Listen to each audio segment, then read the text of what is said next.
దేవుని యొక్క మహా ఉన్నతమైనటువంటి కృపలో మనందరినీ ఈ రీతిగా మరొక ప్రయాణం పెట్టిన దేవాది దేవునికి కృతజ్ఞతాస్తుతులు చెల్లించుకుంటూ, అలాగే శ్యామ్ మొదటి రోజుకి మీరందరూ ఇచ్చేసిన విధానం బట్టి మీకు కృతజ్ఞత తెలియజేసుకుంటూ, ప్రత్యేకమైన వందనము తెలియజేసుకుంటూ, మనందరినీ ఈ రీతిగా ఆయన సన్నిధిలో సజీవులు ఉంచిన తండ్రి అయిన దేవునికి ఒకసారి మనందరం రెండు చేతులపై ప్రైజ్లో చెప్తాం. హల్లెలూయా, హల్లెలూయా.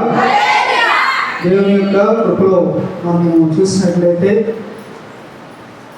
వివాహం జరిగిన కాడ నుంచి ప్రతి ఒక్కరి మొదటి తలంపు ఏంటంటే పిల్లలు కావాలి. పిల్లలు ఎప్పుడు పుడతారు, ఏమా పిల్లలు మీరేమైనా ఆపుకుంటున్నారు, కొంచెం లేట్ అయితే అని ఇలాంటి మాటలు వస్తూ ఉంటాయి. దేవుడి చిత్తం లేనిదే ఈ లోకంలో ఏది కూడా జరగదు.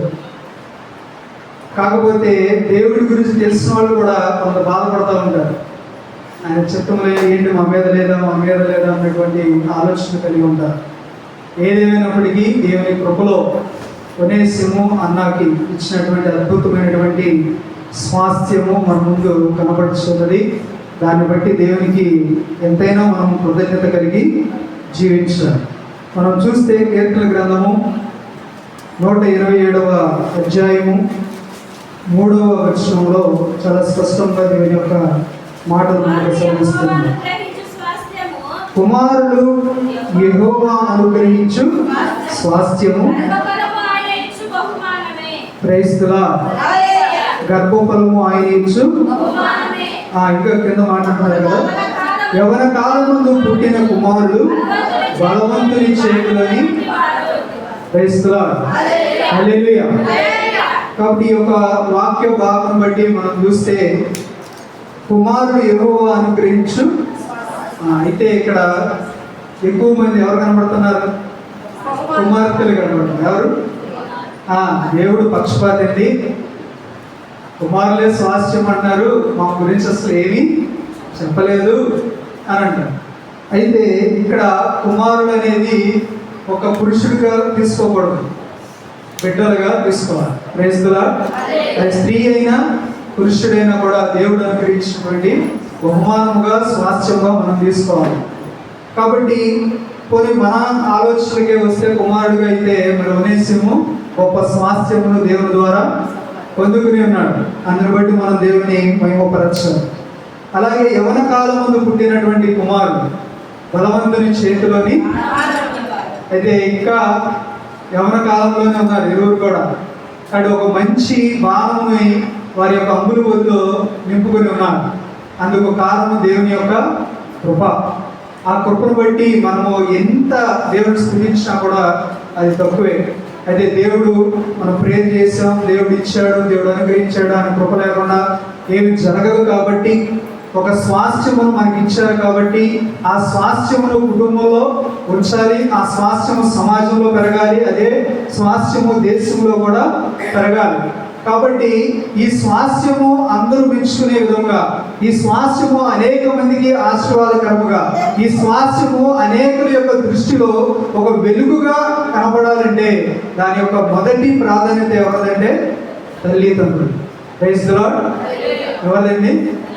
మీరు అందరూ ఇక్కడే ఉంటే 12:30, మీరు కొంచెం అటు ఇటు కనుక చూస్తే 1 గంట, ఇంకొంచెం అటు ఇటు చూస్తే మీ చేతుల్లోనూ. కాబట్టి నా యొక్క మాటను మీరు ఫాలో అవుతూ ప్రతిదానికి మాట కనుక దేవుని స్తుతిస్తూ ఉంటే అది దేవునికే మహిమ. Praise the lord. గట్టిగా ఏమంటున్నారంటే యవ్వన కాలంలో పుట్టినటువంటి ఈ యొక్క స్వాస్థ్యమును మనం ఏ రీతిగా కుటుంబంలో, ఏ రీతిగా సమాజంలో, ఏ రీతిగా దేశంలో ఒక మూల స్తంభముగా, ఒక గొప్ప వ్యక్తిగా తీర్చిదిద్దేటువంటి బాధ్యత ఎవరికి ఉంటుందంటే వారిని కనినటువంటి లేదా ఆ స్వాస్థ్యము పొందుకున్నటువంటి తల్లిదండ్రుల మీద ఉంటుంది. కాబట్టి ఆ తల్లిదండ్రులు దేవుని యొక్క ఉద్దేశంలో మనము చూస్తే ఆయన ప్రతి విషయాన్ని, పిల్లల్ని ఎలా పెంచాలి, పెద్దలు ఎలా ఉండాలి, యవనస్తులు ఎలా ఉండాలి, లేదా ఒక విశ్వాసి ఎలా ఉండాలి అనేటువంటి ప్రతి విషయాన్ని మనకి బైబిల్ ద్వారా దేవుడు మనకి ఎప్పటికప్పుడు తెలియజేస్తూనే ఉన్నాడు. అంటే ప్రాముఖ్యమైనటువంటి అంశం ఏంటంటే, మనకి స్థిరమైనటువంటి పునాది ఏదైనా ఉందంటే అది పరిశుద్ధ గ్రంథం. కానీ ఈ పరిశుద్ధ గ్రంథమును మనం మరలా ప్రతిరోజు ధ్యానిస్తూ ఉంటే మన బిడ్డలు ఎలా ఉండాలి, ఎలా పెంచాలి అనేటువంటి ఆలోచనలు దేవుడు మనకి జ్ఞానాన్ని కల్పిస్తాడు. కాబట్టి ఈరోజు నేను మీకు ఒక 7 అంశాల గురించి చెప్పాలనుకుంటున్నాను. ఈ యొక్క పేరెంటింగ్ ప్రిన్సిపల్స్, అంటే తల్లిదండ్రులు అయినటువంటి మనము పిల్లల్ని ఏ రీతిగా పెంచాలి అనేటువంటి అంశం. ఎందుకంటే ఇప్పుడే లోకంలో మన చుట్టుపక్కల ఉన్నటువంటి అంశాలన్నింటినీ గ్రహిస్తూ, వాటిని అనుకరిస్తూ, వాటిని నేర్చుకుంటూ, వారు కూడా వాటిని చేస్తూ ఉండేటువంటి ఈ స్టేజ్ అన్నమాట. ఇప్పటి నుంచి స్టార్ట్ అవుతూ ఉంటుంది. కాబట్టి ఇలాంటి స్టేజ్లో ఉన్నటువంటి బిడ్డల్ని మనం ఏ రీతిగా దేవునికి ఇష్టమైన వారిగాను, సమాజంలో ఒక బాధ్యత కలిగినటువంటి పౌరులుగా పెంచాలనేటువంటి ఉద్దేశంలో మనం ఆలోచిస్తే, మనం చూస్తే మొదటగా educate your child in the word of God. అంటే దేవుని వాక్యములో బిడ్డలను పెంచడం. ఏంటండి చెప్పాలి, అందరూ చెప్పాలి. దేవుని వాక్యములో బిడ్డలను పెంచడం, ఎడ్యుకేట్ చేయాలి.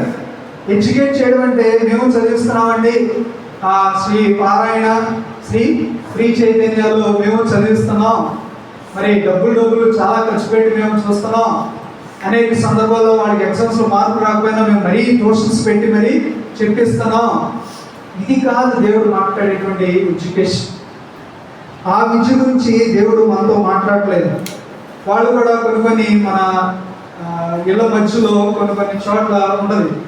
ఇక్కడ పిండి రుబ్బింగ్ చేయకూడదు. ఏంటంట పిండి రుబ్బింగ్ చేయకూడదు. ఏంటి రుబ్బింగ్ అంటే? పిండి రుబ్బడం కదా. రుబ్బడాన్ని దాని ఇంగ్లీష్కి తెలుగుకి మధ్యలో కలిపేసి ఏం చేస్తారు? రుబ్బింగ్. ఈ కొన్ని స్కూల్లో కూడా పెడతారు రుబ్బించేయడం పిల్లల్ని. కొద్ది నుంచి సాయంత్రం దాకా అదే పనిగా రుబ్బిస్తుంటారు. వాడేమో స్ట్రెస్లకి తట్టుకోలేక సూసైడ్ చేసుకుంటాను. ఆ విషయంలో చేయడం కాదంట. దేని గురించి మాట్లాడుతున్నాడు? ద్వితీయోపదేశకాండము 6వ అధ్యాయము 6వ వచనం. ద్వితీయోపదేశకాండము 6వ అధ్యాయము. నేడు నేను నీకు ఆజ్ఞాపించు ఈ మాటలు ఎక్కడండి? మీ హృదయంతో నీవు నీ కుమారులకు వాటిని అభ్యసింపజేసి, ఎక్కడంట? నీ ఇంట కూర్చుంటున్నప్పుడును, నీ త్రోవలో నడిచినప్పుడును, పండుకొన్నప్పుడును, లేచినప్పుడును వాటిని గురించి మాట్లాడవలెను. సూచనగా వాటిని నీ చేతికి కట్టుకొనవలెను. అవి నీ పన్నుల నడుమ బాసికము వలె ఉండను. నీ ఇంటి ద్వారబంధముల మీదను, నీ గౌరవుల మీదను. Praise the lord. హల్లెలూయా. ఏంటి బిడ్డలకి నేర్పించమంటున్నాడు? ఏంటి బిడ్డలకి ఎడ్యుకేట్ చేయమంటున్నాడు అంటే, దేవుని యందు ఉన్నటువంటి భయభక్తులు, దేవుడు ఏదైతే ఇశ్రాయేలు ప్రజలకి నేర్పించినటువంటి ఆజ్ఞలు ఉన్నాయో, ఏవైతే కట్టడలు ఉన్నాయో, ఎలా అయితే మీరు ఆశీర్వదించబడతారనేటువంటి విషయాలు ప్రతీదీ కూడా వారికి నేర్పించాడు, వారికి నడిపించాడు. వారు ప్రార్థన చేసినప్పుడు వాటన్నిటిని కూడా వారికి అనుగ్రహించాడు. మీరు ఇలా ఉంటే ఇది జరిగింది కదా, కాబట్టి వీటన్నిటిని మీరు ఏం చేస్తారంటే స్వాస్థ్యంగా ఫీల్ అవుతున్నారు కదా, ఒక బహుమానంగా ఫీల్ అవుతున్నారు కదా. మీ బిడ్డలకి వారిని కూర్చోబెట్టుకుని ఏం చెప్పన్నాడు? మీ హృదయంలో ఉన్నటువంటి ఆ మాటలు, ఏ కార్యములు మీ జీవితంలో చేశానో, ఏ కార్యములు మీ సమాజ మందిరంలో చేశానో, ఏ కార్యములు మీ కుటుంబాల మధ్యలో నేను చేశానో, వాటన్నిటిని వారిని కూర్చోబెట్టుకున్నట్ట అభ్యసింప చేయాలి. ఏం చేయాలి? అభ్యసించడం అంటే ఇంకెన్నడూ మర్చిపోకుండా చేయాలి. Praise the Lord.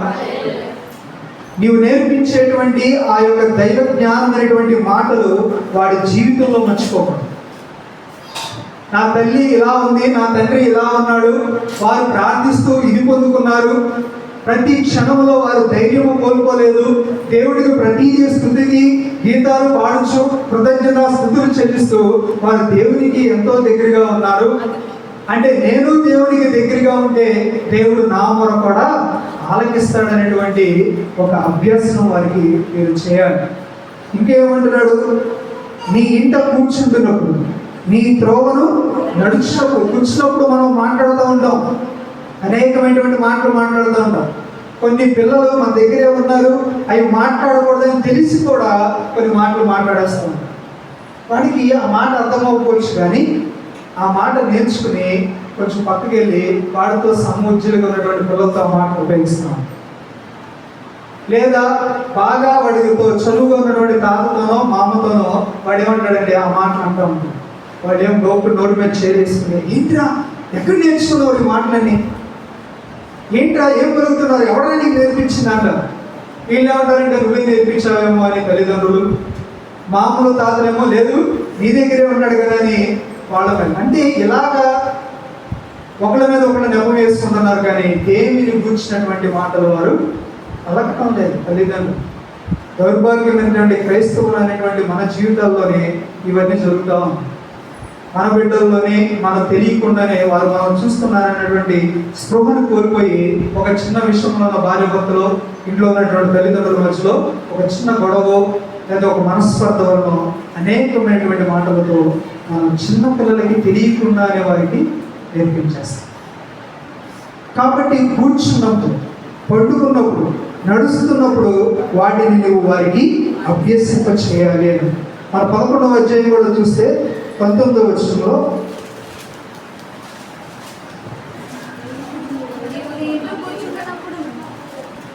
నీవు నీ ఇంట కూర్చుంటున్నప్పుడును, త్రోవను నడుచినప్పుడును, పండుకున్నప్పుడును, లేచినప్పుడును వాటిని కూర్చి మాట్లాడచ్చు, వాటిని మీ పిల్లలకు నేర్పి. చూడండి, ఎక్కడెక్కడంతా కూర్చున్నప్పుడు, పండుకున్నప్పుడు, లేచినప్పుడు, నడిచినప్పుడు మీకు ఏదైతే దేవుడు మీ పట్ల చేసినటువంటి కార్యములు ఉన్నాయో వాటిని గూర్చి ఏం చేస్తుండాలి? మాట్లాడుతూ ఉండాలి, వారికి నేర్పిస్తూ ఉండాలి. ఇక్కడ చిక్కొచ్చినటువంటిది ఏంటయ్యా అంటే అసలు ముందు మనకు తెలియదు, పిల్లలకి నేర్పించడం తర్వాత సంగతి. ఎవరికి తెలియదు? ముందు మనకే తెలియదు. ఎలా ప్రార్థించాలో తెలియదు, ఏ శ్రమ వస్తే దేవుని ఎదుట ఎలా గోచాడాలో తెలియదు, ఏ ఉపద్రవం వస్తే ధైర్యంగా నిలబడాలో తెలియదు. అది కష్టంగా మోకరించి ప్రార్థన చేయడం కూడా కొన్ని కుటుంబాలకి తెలియదు. వెళ్తున్నాం కదండి, ఆదివారం పూట సిద్ధపాటు గుడుగులో ఉంటున్నాం కదండి, అక్కడ ప్రార్థన చేస్తున్నామంటే సరిపోతుందిలే అని అనుకున్నటువంటి కుటుంబాలు కూడా ఉన్నాయి. ఇంకా మీ బిడ్డ ఒక గొప్ప స్వాస్థ్యంగా సమాజంలో ఇంకెలా ఎదుగుతాడు? మీలో ఎంతమందికి జాన్ వెస్లీ గారు తెలుసు? మీలో ఎంతమందికి జాన్ వెస్లీ గారు తెలుసు? అన్న ఏ జాన్ వెస్లీ అనేది మీకు డౌట్ రావచ్చు. రాజమండ్రి అయినా, గుంటూరు అయినా. నేను చెప్పేది ఇంగ్లాండ్కి సంబంధించి, మన అవుట్ ఆఫ్ కంట్రీ. ఎవరు? జాన్ వెస్లీ గారు. పోనీ ఎంతమందికి సుసన్నా వెస్లీ గారు తెలుసు? వీళ్ళు ఎవరికైనా తెలుసు? సుసన్నా, ఈమె ఎవరో ఆయన ఎవరు అనేది చూస్తున్నారు అంతేనా? ఓకే. కృష్ణ వేసిన వాడికి ఎలాగో చెప్పేటువంటి బాధ్యత ఉన్నది కాబట్టి మనం మౌనంగా ఉంటే ఆయన కొట్టుకుపోతాడు. Praise the lord. John Wesley అన్న ఆయన ఒక మెథడిస్ట్ చర్చి యొక్క స్థాపకుడు. ఎవరండి?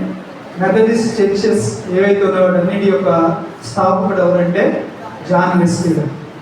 ఈయన ఇంగ్లాండ్లో అప్పటికి ఫ్రెంచ్ రెవల్యూషన్ స్టార్ట్ అయిపోయి, ఒక పక్క ఫ్రెంచ్ రెవల్యూషన్, మరో పక్క కమ్యూనిస్టుల యొక్క రెవల్యూషన్ స్టార్ట్ అయిపోయి ప్రపంచం మొత్తం దేవుడు లేడు అనేటువంటి స్థానంలోకి వచ్చి సాగిపోయారు.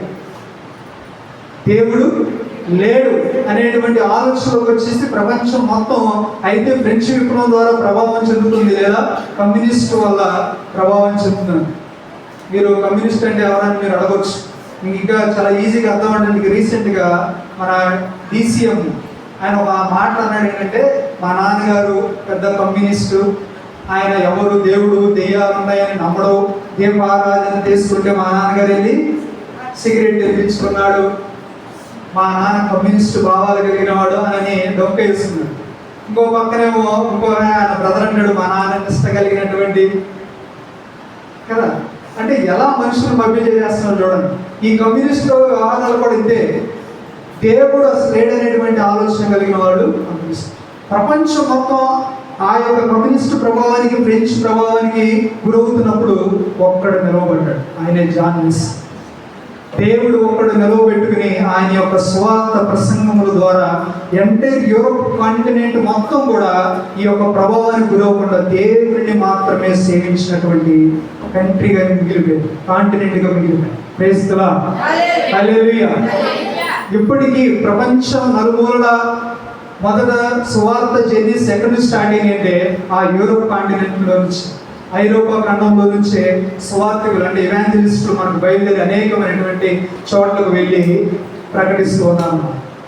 అంటే ఎంతమంది ఎన్ని ప్రభావాలు చూపించినా లేదు, ఇది రాంగ్, దేవుడు మనం సృష్టించిన వాడు ఉన్నాడు అని ఆ యొక్క సువార్త మీద తన యొక్క దేశాన్ని, తన యొక్క కాంటినెంట్ని రక్షించుకున్నటువంటి వ్యక్తి, అంత ప్రభావం చూపించినటువంటి వెస్లీ గారి యొక్క తల్లి ఈ సుసన్నా వెస్లీ. ఎవరండి? జాన్ వెస్లీ గారి తల్లి ఈ సుసన్నా వెస్లీ గారు. ఆవిడకి ఎంతమంది పిల్లలు తెలుసా? తెలిస్తే చెప్పండి. ఎవరు? 22 మంది పిల్లలు. ఎంతమంది అండి? తిప్పి కొడుకు ఇద్దరిని కంట్రోల్ చేయడానికి నానా తండ్ల పడతాం. ఈ బామ్మ అడుగురికి ఎత్తుంది, ఆ బామ్మ ఇడుగురికి ఎత్తుంది, తాత ఎత్తుకుంటాడు. ఏది ఒకడికి ఇద్దరికే 22 మంది పిల్లల కంటే ఇద్దరు భయంకరమైనటువంటి స్వార్థకులుగా రెడీ అయిపోయారు. అసలు వాళ్ళు ప్రసంగిస్తుంటే, మన పేతురు ప్రసంగిస్తుంటే రోజుకి 5,000, 3,000 ఇలా సంఘములో చేర్చబడ్డారు అన్నది రీతిగా వీళ్ళు ప్రసంగం ఎత్తుకుంటే వేల వేల మంది సంఘంలో చేర్చుకున్నారు. ఎటువంటి కమ్యూనిస్ట్ సిద్ధాంతాలు కానీ, ఎటువంటి ఫ్రెంచ్ విప్లవం సంబంధించిన సిద్ధాంతాలు కానీ ఏవి కూడా వీరి ముందు దేవుడు నిలవబడడం లేదు. చెప్పండి, ప్రైజ్ ది లార్డ్, హల్లెలూయా. అలాంటి కుమారుడిని సిద్ధం చేసినటువంటి తల్లి సుసన్నా వెస్లీ 22 మందిని ఎలా పెంచుంటుందో మనం ఊహించుకోవాలి. దేవునిలో ఎలా కూర్చుంటున్నప్పుడు, నించుంటున్నప్పుడు, పడుకున్నప్పుడు దేవుడు ఎలాగో ఈ సృష్టిని చేశాడో, దేవుడు ఎలాగ ఇశ్రాయేలు ప్రజల్ని నడిపించాడో, దేవుడు ఎలాగ మనందరికీ ప్రభువై ఉన్నాడో ప్రతి విషయము ఆమె బిడ్డలకి నేర్పించుకుంటా వచ్చి ఈరోజు ఈ మాటలు వింటున్న మీరు కూడా మొదట మన బిడ్డలని దేని మీదకి నడిపించాలంటే వర్డ్ ఆఫ్ గాడ్, దేవుని యొక్క వాక్యము వైపు మనం నడిపించాలి. మనం చూస్తే ఇంకా అన్నాడు కదా 29వ అధ్యాయంలో మనం చూస్తే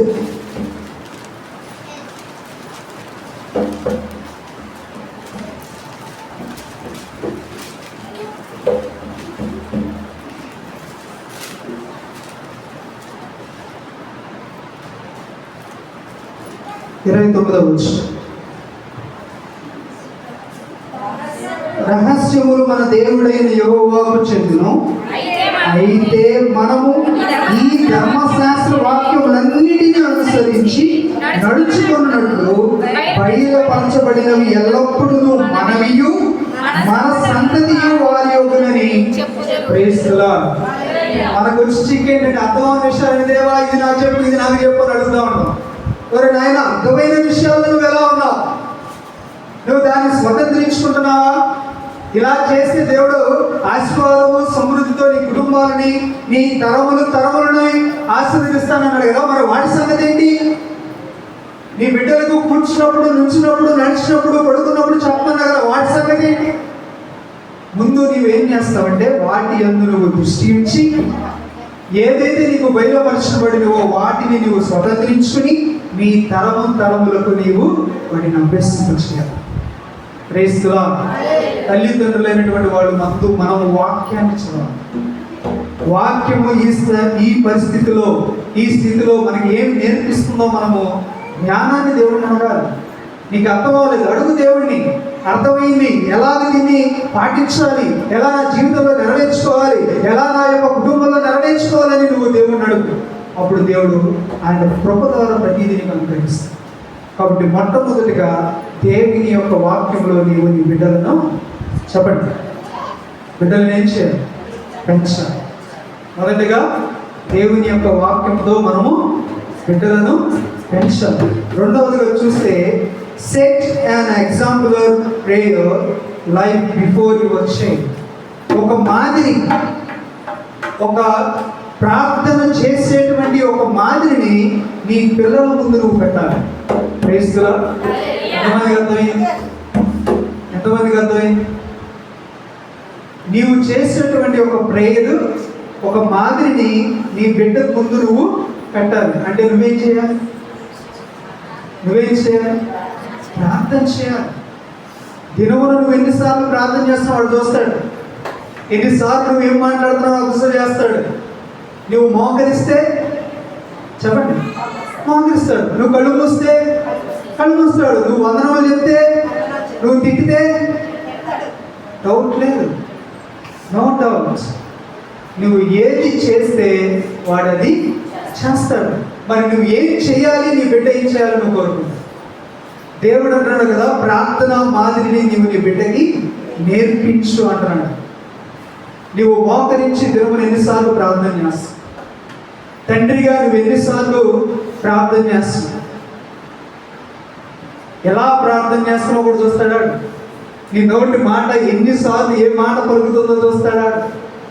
ఆ మాటను ఆవిడకి పలకడం రాకపోయినా కూడా ఉచ్చరించడానికి ప్రయత్నం చేస్తూ ఉంటాడు. మరి నీ ప్రార్థన జీవితం ఎలా ఉంది? నీ యొక్క మాదిరికరమైన నీకు ఇచ్చినటువంటి స్వాస్థ్యమును సమాజంలో గొప్పగా ఉంచాలనుకున్న ఆ స్వాస్థ్యమును, దేశంలో గొప్ప పౌరుడిగా ఉంచాలనుకున్న ఆ స్వాస్థ్యముకి నువ్వు ఏ మాదిరిని ఉంచగలుగుతున్నావు? ఏ మాదిరిలో నువ్వు ఆ బిడ్డని నేర్పిస్తూ ఉన్నావు? మనం జ్ఞాపకం చేసుకోవాలి. అదే మాట్లాడుతున్నాడు. ఇంకా అంటున్నాడు కదా, నువ్వు ప్రార్థించినప్పుడు ఒక్కోసారి ఆ ప్రార్థన లేట్ అవ్వచ్చు, అంటే ప్రతిఫలం రావడం లేట్ అవ్వచ్చు. కానీ దేవుడు ధైర్యాన్ని ఇస్తాడు, భరోసాని ఇస్తాడు, ఎదుర్కొనే శక్తిని ఇస్తాడు. ఒక్కొక్కసారి మీ ప్రార్థనకు తగినట్టుగానే ఆ ప్రార్థన చేసిన వెంటనే కూడా నెరవేర్పు చేస్తాడు. ఇవన్నీ వాడికి తెలియాలి. ఇలా ప్రార్థన చేస్తే, కన్నీటితో ప్రార్థన చేస్తే, ఉపవాసంతో ప్రార్థన చేస్తే, రోదనతో ప్రార్థన చేస్తే, విసుగగా అడిగితే, మోకరించి అడిగితే దేవుడు ఆలకిస్తాడు అనుకుంటా. అందుకే మా అమ్మ ప్రతిసారి మోకరించి ప్రార్థన చేస్తుంది. అందుకే ఏంటమ్మా ఈ రోజు టిఫిన్ ఉండలేదంటే, నాన్న నేను తినలేదు, నువ్వే తెచ్చుకోండి, నాకు అర్థం అవడం లేదు. ఉపవాసం అనుకుంటా, మా నాన్న ఉపవాసం ఉన్నాడు అనుకుంటా, ఉపవాసంతో ప్రార్థిస్తున్నాడు అనుకుంటా. ఏంటి ప్రార్థన పద్దాక చేస్తున్నారు, పద్దాక ఉపవాసం ఉంటున్నారు, పద్దాక కన్నీరు కాల్చున్నారంటే అని వాడు ప్రతీదీ అబ్జర్వ్ చేస్తున్నాడు. అంటే నీవు ఇవన్నీ చేస్తే నీ బిడ్డ నిన్ను చూసి ఒక మాదిరిని తను నిర్ణయించుకుంది. నాకు బాధ కలిగినప్పుడు, నాకు శోధన ఎదురైనప్పుడు, నాకు శ్రమ ఎదురైనప్పుడు నేను కూడా నా తల్లిలాగా మోకరించాలి, నేను కూడా నా తండ్రిలాగా ప్రార్థించాలి. మా డాడీ ప్రార్థన ద్వారా పొందుకున్నాడు ఇది, మా అమ్మ ప్రార్థన ద్వారా జయించింది ఇది, కాబట్టి నేను కూడా ప్రార్థన చేయాలి. కానీ ఇంకొక విషయం ఏంటంటే, పెద్దలు మాట్లాడుకునేటప్పుడు చిన్న బిడ్డలు పక్కన ఉన్నప్పుడు కూడా చాలా జాగ్రత్తగా చూసుకోవాలి. కొంతమంది పెద్దలే మాట్లాడుకున్న పిల్లలు ఏం చేయాలంటే దూరంగా ఉంచుతారు, దూరంగా ఉంచి మాట్లాడుకోవాలి. అది ఒక మంచి పద్ధతి. కొన్ని దగ్గర దృష్టి పెట్టి మాట్లాడుకునే ఉంటాయి, కొన్ని వారు లేకుండా మాట్లాడుకునే ఉంటాయి. ఒక కుటుంబంలో జరిగిందంట మామూలుగా. ఈ పెద్దలందరూ చిన్నపిల్లలందరినీ కొంచెం దూరంగా ఉంచి వాళ్ళకి కుటుంబంలో వస్తున్నటువంటి పద్ధతి. వీళ్ళు ఏం మాట్లాడుకుని ఉంటారు, వాళ్ళు చిన్నపిల్లలు ఆడుకుంటూ ఉంటారు, వీళ్ళు మాట్లాడుకున్నప్పుడు వారు మిగతా టైంలో వస్తూ ఉంటారు. వాళ్ళలో ఒక అమ్మాయి బాగా చురుకైందంట, ఏదైనా వెంటనే గ్రాప్ చేసి అది ప్రాక్టికల్గా చేసేస్తుంది. ఎప్పుడిందో ఏమిందో తెలియదు కానీ వాళ్ళ ఇంటికి వచ్చి వెళ్తున్నటువంటి ఒక మంచి ఎంప్లాయీ, ఎస్టాబ్లిష్గా ఉన్నటువంటి ఒక అతన్ని వీళ్ళు గుండుకు వచ్చా అని పిలుస్తారు. ఏంటిది అని పిలుస్తారంట. ఈ పిల్ల ఎప్పుడేందో ఇంత కానీ కొన్ని రోజుల తర్వాత మళ్ళీ ఆయన వచ్చాడు. ఈ పిల్లలు ఆడుకున్నప్పుడు అంకుల్ మీరే కదా గుండుకు వచ్చారు అంటే, ఈ పిల్ల అనగానే ఆ తల్లిదండ్రులు కుటుంబ సభ్యులు అందరూ ఆశ్చర్యంగా చూస్తున్నారు. అరే మనమే ఆడున్నప్పుడు ఎప్పుడు అనలేదురా, ఇదేంటి అనేసింది. ఎవరు పరుగు పోయింది? తల్లిదండ్రులు ఖచ్చితంగా అంటారు. జేసన్ గడితో మాకు బాధ ఎక్కువైపోయింది. అంగన్వాడీలో ఎందుకు నేర్చుకుని వస్తున్నాడు, ఎమ్మట మమ్మల్ని యూజ్ చేస్తాడు. కోపం వచ్చేసి వెంటనే ఏమంటాడంటే, నీ అబ్బా తెలియదానికి చిన్న పిల్లడు తెలీదు. అవసరమైతే వారిని మార్చేయాలి, నేర్పించాలి. మనం మాట్లాడుతున్నప్పుడు వారిని దూరంగా ఉంచాలి. భార్యాభర్తలు అనేకమైనటువంటి పర్సనల్స్ మాట్లాడుకుంటున్నారు. తల్లిదండ్రుల మధ్యలో కొన్ని డిస్ప్యూట్స్ ఉంటా ఉంటాయి. అత్తాకోడల మధ్యలో కొన్ని గొడవలు ఉంటా ఉంటాయి. వేరే విషయం ఏం కాదు, ఉప్పు ఎక్కువైంది తక్కువైంది, నాకు టయానికి నువ్వు పెట్టలేదు, టీ అడిగితే కాఫీ ఇచ్చావు, కాఫీ అడిగితే పంచదార వేయలేదు, ఇయే చిన్నయే, పెద్ద కూడా ఉండవు. దానికి వీడు తిట్టేసుకుంటాడు, వీడేమో ఆడుకున్నవాడు ఆపేసి అలా చూస్తా ఉంటాడు. ప్రతీది అబ్జర్వ్ చేస్తున్నాడు, ప్రతీది నేర్చుకున్నాడు. మా అమ్మ ఎలా ఉంది, అమ్మ ఎలా ఉంది, మా అమ్మ ఎలా ఉంది, అమ్మ ఎలా ఉంది. వాడు కనుక మా అమ్మ పార్టీ అయితే అమ్మ ఇంటి ఎప్పుడైనా కొడితే నువ్వేనేది అని తిట్టేస్తాడు. ఒకవేళ అమ్మ పార్టీ అయితే ఏంటే మా అమ్మని అంటున్నావు నువ్వని మా అమ్మని అనేస్తాడు. నువ్వేమి బిడ్డల ముందు మాట్లాడు, నువ్వేమి సెట్ చేసి వెళ్తున్నావు పిల్లలకి, ఎటువంటి మాదిరిని ఉంచి వెళ్తున్నావు పిల్లలకి. నువ్వు మోకరించి ప్రార్థించి బైబిల్ పఠనం చేసి వాక్యాన్ని వాడికి అర్థమైన కూర్చుని చదువుతూ నేర్పిస్తున్నావా? నీ యొక్క దైనందిన జీవితంలో ఎదురయ్యేటువంటి గొడవలతోనూ కుతంత్రాలతోనూ కోపంతోనూ బిడ్డలని నువ్వు పెంచుతున్నావు. ఒక్కసారి మీరు గమనించి, నేను మూడవదిగా చెప్తున్నాను, help your child desire what he watches, what he listens, what he reads. ఏమి చదువుతున్నాడు, ఏమి చూస్తున్నాడు, ఏమి వింటున్నాడు, చేస్తున్నాడు అనేది కూడా అబ్జర్వ్ చేయాలి. ఎవరు చెప్పండి? తల్లిదండ్రులు. అతను వాడికి హెల్ప్ చేయాలి. అరే ఇది చూడకూడదు నాన్న, ఇలా మాట్లాడకూడదు నాన్న, ఇవి వినకూడదు, ఇవన్నీ మనం చెప్పాలి పిల్లలకి. చెప్పలేదనుకోండి, మనమే టీవీ ఆన్ చేసి కూర్చొని అనుకోండి, అక్కడ కూర్చుంటాడు చెప్పాలి గట్టిగా. మన ఒళ్ళో కూర్చుని అమ్మా ఇది భలే ఉంది కదా అని మనతోనే అంటాడు. అతను నాన్న నువ్వు ఇది చూడకూడదు వెళ్ళాలి, నువ్వే కూర్చుని ఆన్ చేసుకుని సౌండ్లు పెట్టుకుని నువ్వు చూస్తా ఉంటే వాడు వెంటనే 1-2 సార్లు వింటాడు. ఇది 3వ సారి ఏమంటాడంటే, అమ్మ నువ్వెందుకు చూస్తున్నావు, నాన్న నువ్వెందుకు చూస్తున్నావు, నన్ను పట్టుకోవద్దాను, నువ్వెందుకు పట్టుకున్నావు, నువ్వు కూడా ఆపేయచ్చుగా. ఖచ్చితంగా అంటాడు. మనం సహాయం చేయాలి పిల్లల్ని వాటి నుంచి తప్పించడం. ఇదివరకు ఈ టీవీలు అవి వచ్చినప్పుడు, ఈ ఇంగ్లీష్ టీవీలో వచ్చినప్పుడు ఇంగ్లీష్ రైటర్స్ కానీ ఇంకా ముందుకేసి ఈ మిషనరీస్ ఏమన్నారంటే, టీవీ ఈజ్ ఈడియట్ బాక్స్ అన్నారు. ఏమన్నారు? Idiot box. దాంట్లో అంతా చెత్తే, క్రైస్తవులు ఎవరు కూడా టీవీ చూడడానికి వీలేదు, అవి చూడి పాడైపోతాయని టీవీ వైపు ఎవరిని వెళ్ళలేదు. ఒక ఇంతవరకు అక్కడ బాగుంది, ఎలాగో కూడా తర్వాత పాపం అయిపోయింది. ఎందుకంటే వాడికి వచ్చిన చేతిలో ఇంకా పెద్ద పాపం వచ్చేస్తుంది. టీవీలో షోలన్నీ ఇంకా అన్యపరమైనటువంటి షోలే. పిల్లలు వాడు చూసేదంటే ఆ భీమ్ ఈ భీమ్ అని చూస్తూ ఉన్నాడు. దాంట్లో ఎంత పిల్లలు చూడండి, తెలియకుండా నేను ఒక కార్టూన్ చెప్తాను, మీరు ఇంకా నమ్మరు కూడా. మోటు పతులు అనేటువంటి షో ఉంటుంది. దాంట్లో మోటు పతులు వాళ్ళిద్దరు యొక్క ఆహార్యం ఒకలా ఉంది. దాంట్లో విలన్ ఎవరు చెప్పండి, గడి చెప్పండి. ఎవరు? జాన్. జాన్ ఎవరు? యెహోవాయే నా దేవుడు అనే పేరు కలిగిన వాడు జాన్. అంటే పిల్లలకి చిన్నప్పటి నుంచి ఏమి ఇస్తున్నారు? క్రిస్టియన్స్ విలన్స్ రా, మోటు పతులు మనమేమో హీరోలు రా అనేటువంటి చిన్నప్పటి నుంచే ఒక తెలియనటువంటి ద్వేషాన్ని పడుతుంది. వీడు ఎక్కడైనా జాన్ అనే పేరు కలిగింది అనుకోండి, వెంటనే వాడు వెనకాలకు మాట వస్తేనే, అరే ఆడు జాన్ పెద్ద డాన్ రా, ఆడు దొంగరా కదా, అవును కదా. అది వీడు మోటర్లా చాలా మంచివాడురా, బొద్దుగా ఉన్నాడా, అది వీడు పొద్దుగా అనుకుని వీడు చాలా మంచివాడు, సహాయమే చేస్తాడు. ఇంకేమి ఎక్కడ ఇవి ఇలా ఈ రకంగా ప్రతి పిల్లలు చూసే మీరు అబ్జర్వ్ చేయండి. అయ్యే చాలా జాగ్రత్త. నేను చెప్తున్నాను, ఈ మధ్య కాలంలో మంచి మనకి బొమ్మలు వచ్చినాయంటే సూపర్ బుక్ వచ్చింది.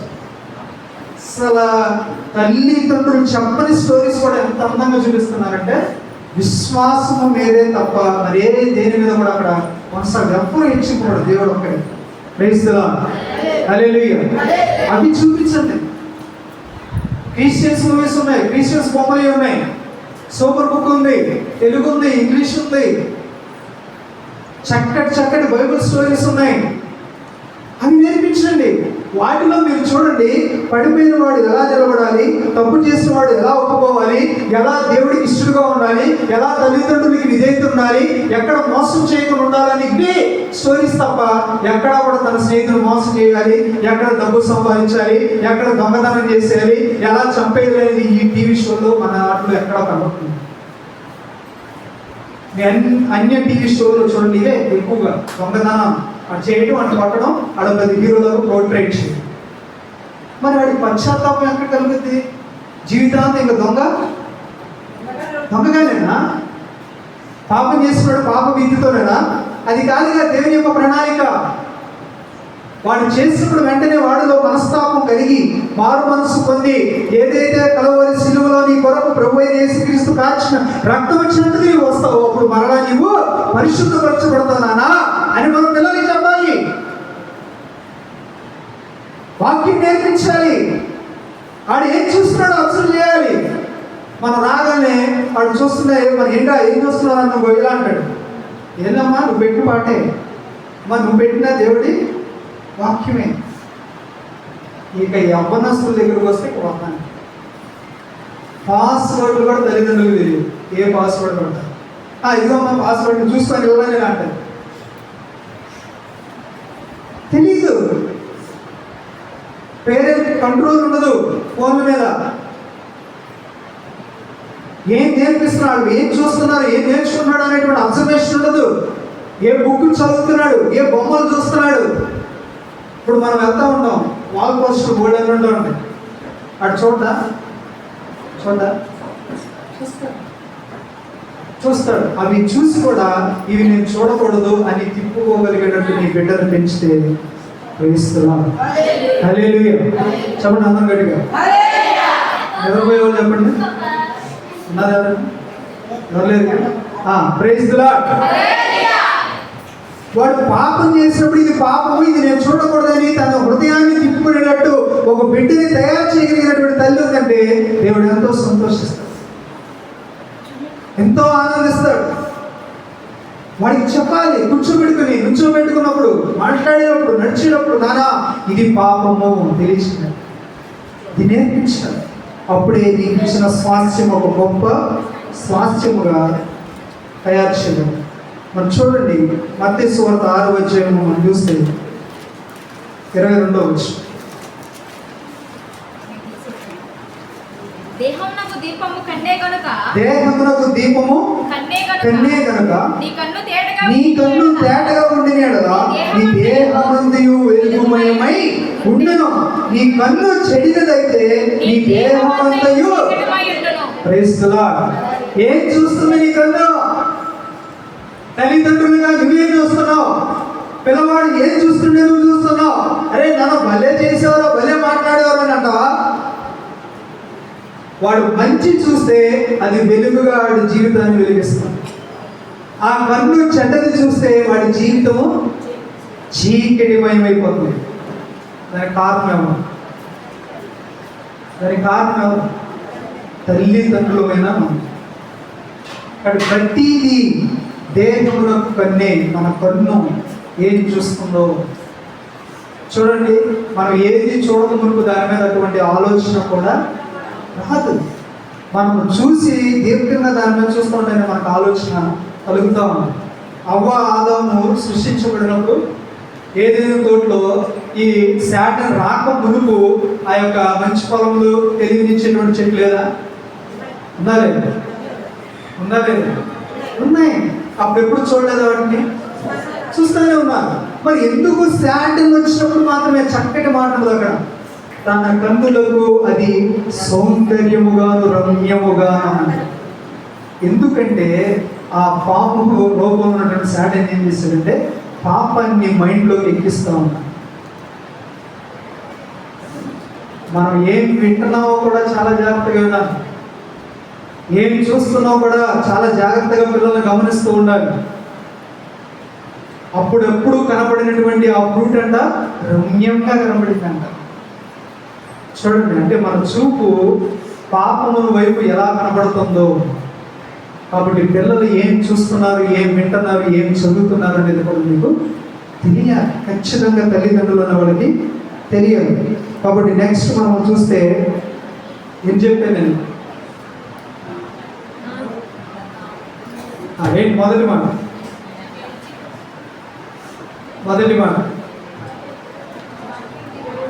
మీరు చెప్పలేకపోయారంటే ఇక్కడున్న వాళ్ళకి ఆ బయట మోసే వాళ్ళకి పెద్ద తేడా. Praise the Lord. ఇక్కడ ఉన్నా ఉంటే మీరు ఇంకా బయట ఉన్నా ఉంటే, కాబట్టి వాళ్ళు వింటలేదు, మీరు విన్నట్టే. మొదటి మాట దేవుని వాక్యంలో పెంచండి. తర్వాత ఒక ఎగ్జాంపుల్, ఒక మాదిరిని పెట్టాలి. మనం ప్రార్థన అనేటువంటిది ఒక మాదిరిగా ఉంచాలి. మొదటి ఏమనుకున్నాం, దేవుని వాక్యంలో పెంచాలి, నేర్పించాలి. తర్వాత ఒక మాదిరికరమైనటువంటి జీవితాన్ని వాళ్ళు ముందు పెట్టాలి, ప్రార్థనా జీవితాన్ని. తర్వాత వాళ్ళు ఎలాగా ఏం చేస్తున్నారో, ఏం చూస్తున్నారో, ఏం వింటున్నారో కూడా అబ్జర్వ్ చేయాలి.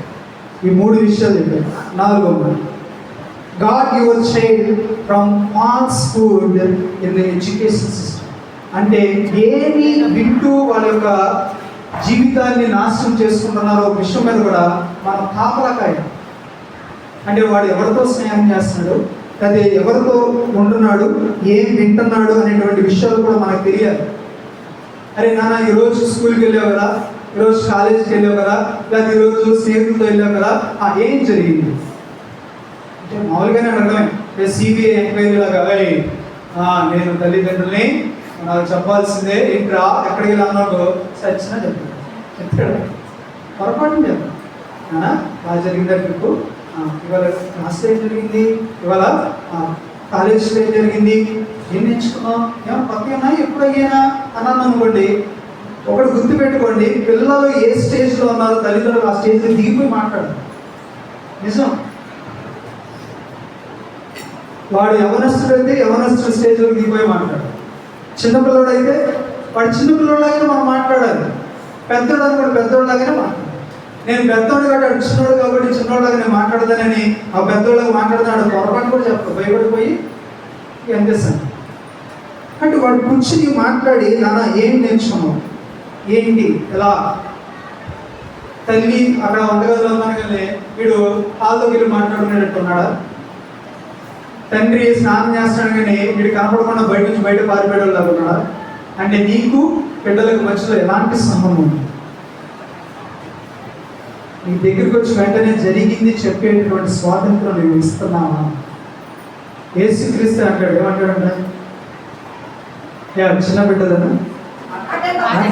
నా ఎందుకు రాని పరలోక రాజ్యం మన దగ్గరికి రాని పిల్లలు చూడండి, ఒక్కొక్కరు భయపడిపోతాడు.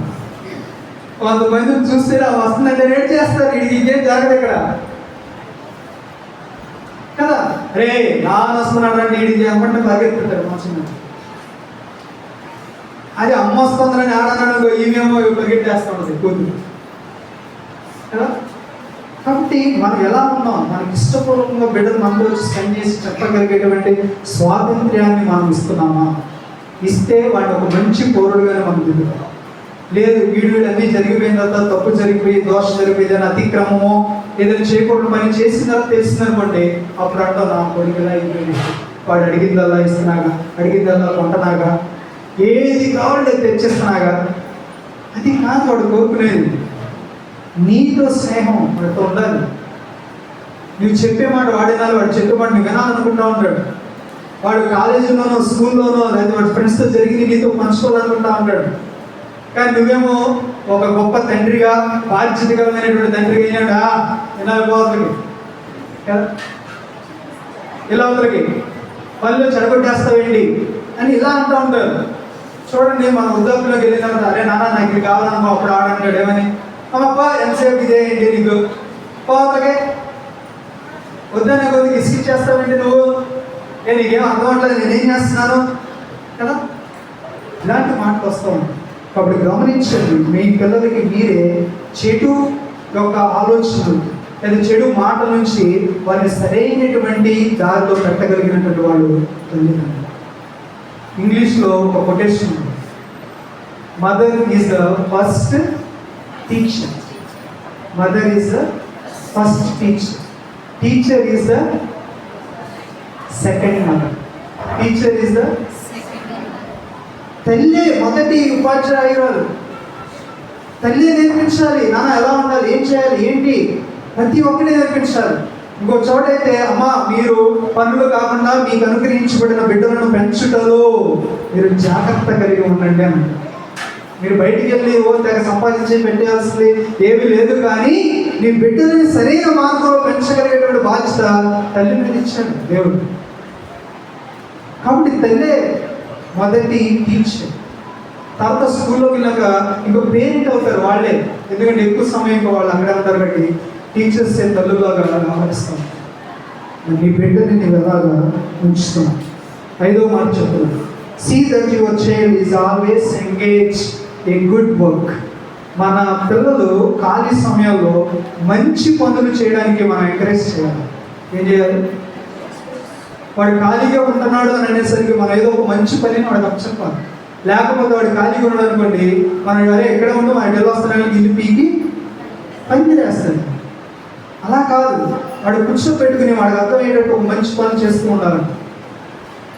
ఒక బాగా మెచ్యూర్ అయినటువంటి లేదా ఒక స్పెషల్ ఎడ్యుకేటెడ్ పీపుల్ కొంతమంది ఉంటారు పిల్లలు. ఒక పిల్లోడిని ఎక్కడ జాయిన్ చేసినా ఆ పిల్లడు చేసేటువంటి పనులకి చాలా విసిపోతూ ఉన్నారంట టీచర్స్ కానీ వాళ్ళు కానీ. ఒక చోట వాళ్ళు జాయిన్ చేశారు, అక్కడ వాళ్ళ తల్లి పద్దాగా మధ్యాహ్నం కూడా వచ్చి భోజనం పెట్టి వెళ్ళాలి, వాడు చేసేవారు అంతా అంతా కాదు. అందరూ చదువుతుంటే వీడు ప్యాట్కి లబ్బర్ పెట్టుకుని ఆడుతూ ఉంటాడు, డిస్ట్రాక్ట్ చేసేస్తున్నాడు అందరు పిల్లల్ని. ఆ ప్రిన్సిపల్ గారు చూసి దేవా వీడిని ఎలా నేను పెట్టాలి, వీడు బాగోలేదన్నాక సైకాట్రిస్ట్కి ఏమైనా ఫోన్ చేస్తే వర్కౌట్ అవుతుందంటారా అని ఆయన ఫోన్ చేస్తే మేము ఎంతమంది చెప్పాలండి, మేము పద్దాగా ఎక్కడ ఖాళీగా ఉంటాం అని అంటే సార్ ఈయన బుక్స్ అన్ని రిఫర్ చేసి ప్రేయర్ చేసుకుని ఓకే వీటికి ఏదైనా ఒక పని కల్పిస్తే ఆ పని నుంచి మళ్ళించగలమా అనుకుని ఆయన ఏం చేశారంటే ప్రిన్సిపల్ గారు ఆడుకున్నటువంటి లబ్బరు కార్డు తీసుకుని ఆయన డెస్క్లో పెట్టుకుంటే ఆయన వచ్చి ఆడొచ్చి సార్ నాకు కావాలని వేడిస్తుంది, నీకు ఇది కావాలా నీకు ఇచ్చేస్తాను. అయితే టీచర్ ఇప్పుడు ఏం చెప్తుందో బోర్డు మీద నాకు ఒకసారి రాసి తీసుకొని చూపించి మీరు ఇచ్చేస్తాను. సార్ నేను వెళ్ళి గబగబ వెళ్ళి, ఎందుకని వీడికి ఇది కాదు ఇంపార్టెంట్, కార్డు రబ్బర్ ఇవ్వండి కాబట్టి దీనికోసం వెళ్ళి రాసుకొచ్చాను. అంతకంటే ఫాస్ట్గా రాసుకొచ్చాను. వస్తే దాంట్లో కొన్ని మిస్టేక్స్ ఉంటాయి, నాకు ఇది కాదు ఇది రైట్ మళ్ళీ రాసుకురాను, మళ్ళీ వెళ్ళి రాసుకుని వచ్చాను. అంటే వాడికి ఏది ప్రాముఖ్యమో అది ఇవ్వడానికి ముందు వాడికి ఇంకా ప్రాముఖ్యమైనది వాడికి తెలియకుండానే నేర్పించాలి. Praise the Lord. అందుకే ఇశ్రాయేలు నీ ప్రజలను నీవు కూర్చుంటున్నప్పుడు, పడుకున్నప్పుడు, తర్వాత లేచినప్పుడు, నడిచినప్పుడు నువ్వు వారికి నేర్పించు అంటాడు. ఇంకా చాలా క్లియర్గా ఉన్నాడు, వాటన్నిటిని అవసరమైతే నీ ద్వారబంధాలా కట్టుకో, నీ తలకు కట్టుకో, నీ మెడ కట్టుకో, చేతికి కట్టుకో, నువ్వేం మాట్లాడుతున్నా నీ నుంచి ఆ పదమే వాడికి వెళ్ళాలి. అన్నీ చాలా దేవుడు సిస్టమేటిక్గా తల్లిదండ్రులు బిడ్డలకి ఏం నేర్పించడానికి పెట్టాడు. దౌర్భాగ్యం ఏంటంటే మనకి చదివితేనే మనం చదవము, మనం నేర్చుకోము, మన బిడ్డలు కూడా నేర్పించు. చాలామంది అలాగే ఉన్నారు. ఐఎమ్ సారీ, మీరు నన్ను ఏమనుకున్న వాళ్ళు, నేను కూడా ఉన్నానేమో దాంట్లో. కానీ దేవుడి మాటలు చెప్తున్నప్పుడైనా మన బిడ్డల్ని మనం సరి చేసుకోకపోతే, నువ్వు చెప్తున్నావు కదా 127 కీర్తనలో చెప్పినట్టు కుమారుడు యెహోవా ఇచ్చు అనుగ్రహించి స్వాస్థ్యం మరి ఆ స్వాస్థ్యాన్ని నువ్వు ఎందుకు నాశనం చేస్తావు? ఒక గొప్ప బహుమానం దేవుడు నీకు ఇస్తే ఆ బహుమానాన్ని నువ్వు ఎందుకు తన్నేస్తున్నావు? సమాజంలో నువ్వు ఎందుకు వాటిని ఒక దోషిగా నిలబెడుతున్నావు? నీకు బాధ్యత ఇవ్వలేదా? తల్లిదండ్రులకు బాధ్యత ఇవ్వలేదా?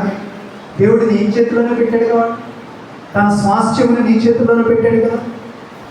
వారు ఒక జాన్ వెస్లీ లాగానో, అనేక మంది ఐగుప్తు జనాన్ని నడిపించిన మోషే లాగానో తీర్చిదిద్దాల్సినటువంటి బాధ్యత నీదే కదా, కాదంటారా? మనం మోషేని చూస్తే మోషే పెంచింది ఎవరు? మోషేని పెంచింది ఎవరు? మోషే పెంచింది ఎవరు? అద్ది తల్లి అయిన సొంత తల్లి. ఎవరు? కాదా? అబద్ధం చెప్పానా నేను? ఎవరమ్మా? అద్దె తల్లి అయినా సొంత తల్లే. మరి అదేంటి, ఐగుప్తు ఆచారాలు వేరు. ఐగుప్తుని కొడుతుంటే మోషకి ఎందుకు కోపం వచ్చింది? మోషకి ఎందుకు బాధ కలిగింది? చిన్నప్పటి నుండి పెంచింది తన సొంత తల్లి. తన సొంత తల్లి ఏమి నేర్పించుంటది?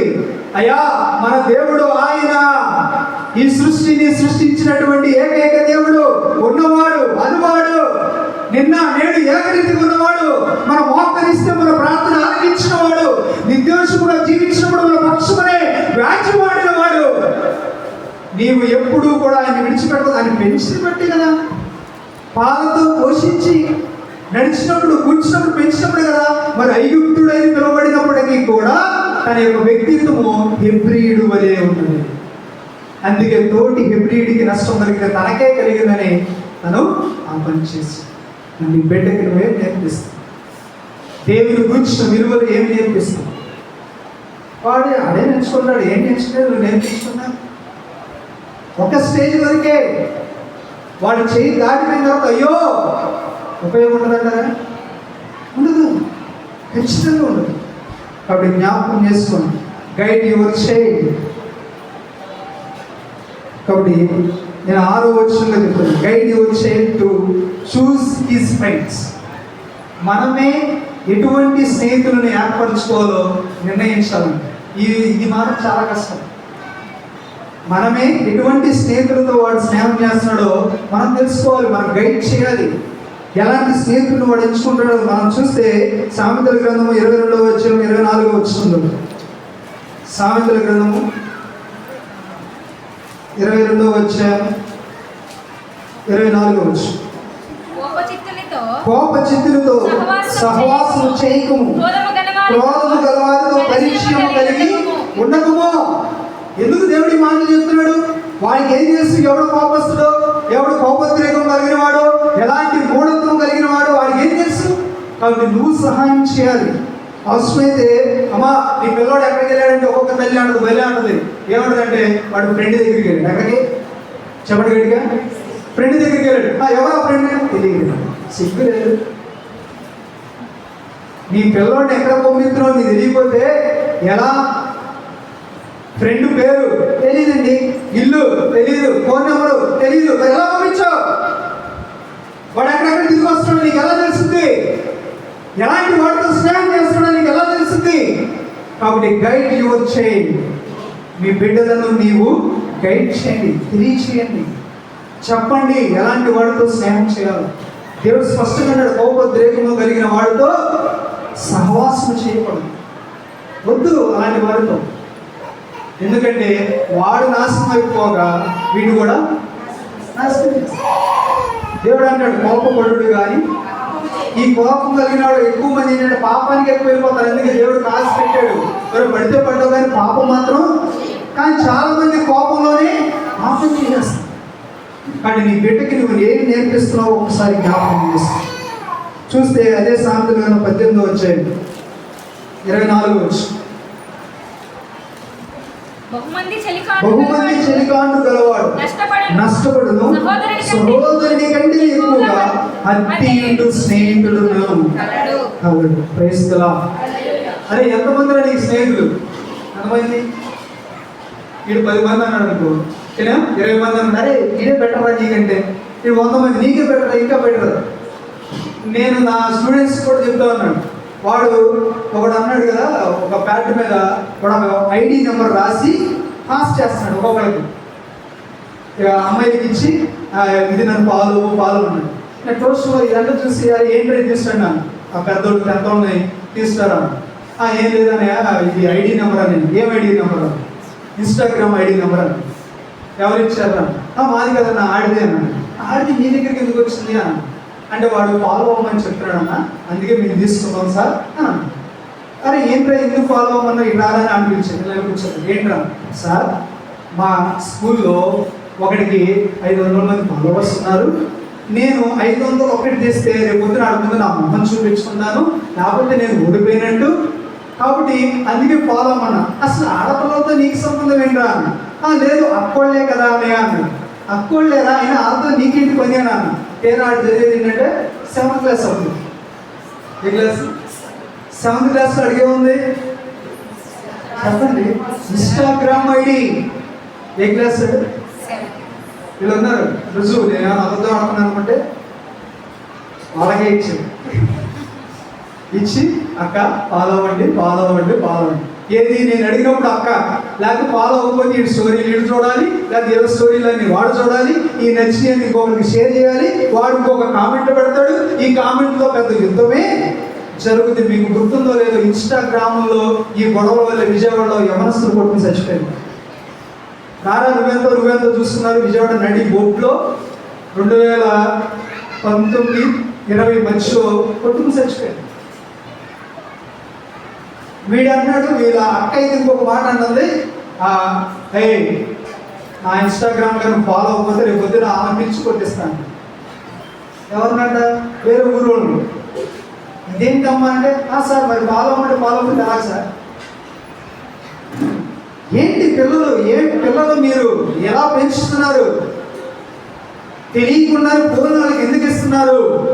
ఇంతవరకు పాపము దేవుడు యేసుక్రీస్తు వారి దగ్గరికి వచ్చి, అయ్యా మోషే ధర్మశాస్త్రం ప్రకారం వ్యభిచారం చేయబడిన వాళ్ళు రాళ్ళతో కొట్టి చంపబడాలి కదా, మరి ఈవినేం చేయాలి, మరి దీనికి నువ్వేం చెప్తావు అని అంటే, నాన్న వ్యభిచారం చేస్తూ పట్టబడ్డారని మీరు అంటున్నారు కదా, నేనేమంటున్నానంటే అసలు ఆ తలంపు మదిలో కలిగినప్పుడే వాడు వ్యభిచారం చేసిన వాడితో దీనికి ఏం సమాధానం చెప్తుందో దేవుడికి. మనం ఆ తలంపే రాకుండా నీ బిడ్డలు నువ్వు కాపాడు. నీ చేతుల్లోనే ఉన్నారు వాళ్ళు. ఇప్పటికీ వాళ్ళు ఏం ఆలోచిస్తున్నారు, ఏం చూస్తున్నారు, ఎవరితో స్నేహం చేస్తున్నాడు, ఎలాంటి వాడితో స్నేహం చేస్తున్నాడు, వాడి పేరేంటి, వాడి ఇల్లు ఎక్కడా, ఇంకా ఆలోచించగలిగితే వారి తల్లిదండ్రులు ఎలాంటి వాళ్ళు కూడా నువ్వు ఆలోచించు. ఖచ్చితంగా ఆలోచించు. మంచి వారితో స్నేహం చేస్తున్నాడు. అతను ఎక్కువ మంది స్నేహితులు ఉండటం వలన గలవాడు ఏమన్నాడు చదువు, బహుమంది చెలికాండ్రు గలవాడు అది నీ కుమారుడికి ఎక్కువ మంది స్నేహితులు ఉంటే అది నష్టమే. కానీ ఒక్కడు చాలంట. ఎలాంటి వాడు? నా తోడ పుట్టిన వాడితో కంటే ఎక్కువ నన్ను ప్రేమిస్తాడంట. అలాంటి స్నేహితుడు ఒక్కడు నచ్చదు. క్రైస్తులా నేను అనుకుంటాను అలాంటి స్నేహితుడు నా ప్రభువైన యేసు. ఆమేన్. మరి నీ బిడ్డకి నీ స్నేహితుడిని నువ్వు పరిచయం చేస్తున్నావు. యేసుక్రీస్తు ఆయన శిష్యుడికి పరిచయం చేసుకున్న దేవుడిగా పరిచయం చేస్తున్నాడు. ఇంకో చోట మీరెవరు బోధకులను పిలవద్దు, మీ బోధకుడు నేను ఒక్కడనే బోధకుడిగా పరిచయం చేసుకున్నాడు. ఈ తర్వాత వెళ్ళిపోయే ముందు దాసుడిగా అందరి కాళ్ళు కడిగి ఇప్పుడు అంటాడు కదా, ఇంకా నేను మీతో, ఇంకా మీరందరూ నాకు స్నేహితులు. తన కొరకు ప్రాణము పెట్టగలిగిన వాని కంటే గొప్ప స్నేహితుడు ఎవడు? నీ కొరకు నా కొరకు ప్రాణం పెట్టిన ఏకైక స్నేహితుడు ఆమేన్. హల్లెలూయా. మరి నీ బిడ్డలు ఎలాంటి స్నేహితులుగా చేసుకున్నారు? వాళ్ళు స్నేహితులుగా చేసుకునడంలో నీ బాధ్యత. చివరి మాటలు, teach your child to respect your elders. పెద్దలని గౌరవించే విధంగా నీ బిడ్డలు నీవు పెంచాలి. ఏం చేయాలి? పెద్దలను గౌరవించే విధంగా నీ బిడ్డలను నీవు పెంచాలి. అదేంటయ్యా మా బిడ్డలు పెంచాలి. తెలియదు కొన్ని సందర్భాలు ఎలాంటి వాడు వాళ్ళు ఉన్నారు. మనకు కూడా హెబ్రీ పత్రిక 12వ అధ్యాయం 9వ వచనం. హెబ్రీ పత్రిక 12వ అధ్యాయం. మరియు శరీర సంబంధులైన తండ్రులు మనకు శిక్షకులై ఉండిరి, వారి యందు భయభక్తులు కలిగి ఉంటిమి. అట్లయితే ఆత్మలకు తండ్రి అయిన వారికి మరి ఎక్కువగా లోబడి అయ్యా శరీర సంబంధులైనటువంటి తల్లిదండ్రులు ఓకే, మన ఆత్మను కాచేటువంటి తల్లిదండ్రులు ఉన్నారు. మరి వారికి మనం విధేయత చూపించొద్దా? పెద్దలను గౌరవించొద్దా? పెద్దలను సన్మానించొద్దా? మన పైగా విచారణకర్తలు ఉన్నారు కదా, వారిని మనం సన్మానించొద్దా? మన కొరకు నిత్యము ప్రార్థించే సంఘం ఉంది కదా, వారి గురించి మనము రెస్పెక్ట్గా ఉండొద్దా? కొంతమంది ఉంటారు తొక్కేసుకుంటూ వెళ్ళిపోతుంటారు. అరే కాదు అంటే తీసి పక్కన పెట్టమ్మా. ఎలా ఉన్నారు మన బిడ్డలు? నలుగురు మనిషిలో పెద్దల్ని గౌరవించి ఉన్నారా? ఇంటికి వస్తుంది పెద్దలకి కుర్చీ వేసి అరే మంచి నీళ్ళు అవుతారా లేదా, లేకపోతే వాళ్ళు వచ్చినప్పుడు అల్లరి చేయకూడదని వాళ్ళు వచ్చినప్పుడు మర్యాదలుగా మాట్లాడాలని నేర్పిస్తున్నాం. ఇలాగ బిడ్డలు మనం నేర్పిస్తాం. ద్వితీయోపదేశకాండం 28:50 వచ్చిన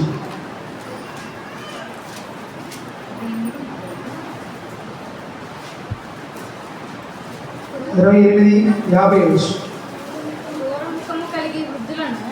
క్రూర ముఖము కలిగి వృద్ధులను యవ్వస్తులను కటాక్షింపని జనమును గద్ద ఎగిరి వచ్చినట్లు నీ మీదకి రప్పించును. అంటే వృద్ధులను గౌరవించని తరం ఒకటి బయలుదేరుతుందంట. ముసలాన మూలకి కూర్చో, ఆమె ఏం చేసి నీకు ఏంటి? నీ బిడ్డలు ఎలా ఉన్నారు? పెద్దలను గౌరవించేవారిగా ఉన్నారా? సన్మానించేవారిగా ఉన్నారా? మర్యాదించేవారిగా ఉన్నారా? వృద్ధులేనంట తండ్రికి కిరీటాలు కాదు. ఎవరు? వారి యొక్క ఆలోచన ఎంతో గొప్పదో, వారి అనుభవం మనకి ఎన్నో పాఠాలు నేర్పిస్తాం. వారు కూర్చుని వారి పక్కన కూర్చుని ఈ విషయాన్ని ఎలా టేకప్ చేయాలని అడుగుతుంటే వాడి జీవితంలో జరిగితే వారిని మనం పంచుకుంటాం. నీ బిడ్డలని, నీ పెద్దలని గౌరవించే విధంగా నీవు పెంచుతున్నావా? విలాప వాక్యాలు చదువు 5వ అధ్యాయం 12వ వచనం. విలాప వాక్యాలు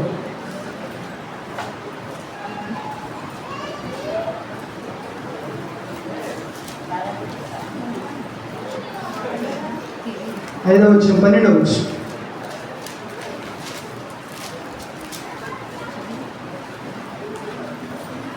చేతులు కట్టి అధిపతులను ఉరితీసిరి. Page number 685. వారే మాత్రము పెద్దలను కనపరచలేదు. అది చాలా మంది ఇశ్రాయేలు ప్రజల్లో వీళ్ళు పెద్దలను గౌరవించుకోవడానికి గల కారణం ఏమై ఉండదో మీరు చెప్పగలరా? చెప్పండి. మనకు 2-3 వచనాలు చూస్తాం కదా, ఎక్కడ కూడా పెద్దలను గౌరవించిన యొక్క తరము, వారు ఏమాత్రము పెద్దలను గౌరవించడానికి కారణం ఏంటో చెప్పగలరా? ఎవరు వీళ్ళందరూ ఇశ్రాయేలు ప్రజలేనా? అనంటారా కదంటారా? వాళ్ళే కదా. మరి ఎందుకు వీళ్ళు పెద్దలను గౌరవించలేదంటే కారణము, దేవుని ఎదుట నడుస్తున్నప్పుడు జనరేషన్స్ మారుతూ ఉన్నప్పుడు వీరు వారి పితరులు ఏదైతే వీరికి నేర్పించారో అది వీరి బిడ్డలకు వీరు నేర్పించారు. అందుకు కారణం ఏంటంటే వీళ్ళు పెద్దలని అసలు లెక్కే చేయట్లేదు. అరే మీరు చూడండి, సమాజంలో ఎవరైనా మీరే అంటూ ఉంటారు, అరే భలే మంచుకున్నాడండి, అది తల్లిదండ్రులు ఎలా పెంచారండి, అసలు పెద్దలు ఏమన్నా చేద్దామంటే బలుగులు చేస్తారు. అసలు అలా ఉండాలి. మనం కూడా మన బిడ్డల్ని అప్పుడప్పుడు అంటూ ఉంటారు, ఆయన చూసి ఎందుకు మన బిడ్డలు అనే స్థితిలోకి తీసుకొచ్చాం? కారణం మనమే. నేను ఖచ్చితంగా నేను చెప్తాను, నువ్వైతే దేవుడిని మోకరించి అడగట్లేదు, నువ్వు మాదిరిగా ఉండట్లేదు కాబట్టి నీ బిడ్డలు అలా ఉంటుంది. ఇంకా మనం చూద్దాం. ఎఫ్ఎస్సి పత్రిక 6వ అధ్యాయం 4వ వచనం. ఎఫ్ఎస్సి పత్రిక 6వ అధ్యాయం 4వ వచనం. తండ్రులారా, మీ పిల్లలకు కోపము రేపక ప్రభు యొక్క శిక్షణలోను బోధనలను వారిని పెంచుడి. తండ్రులారా ఏంటంట?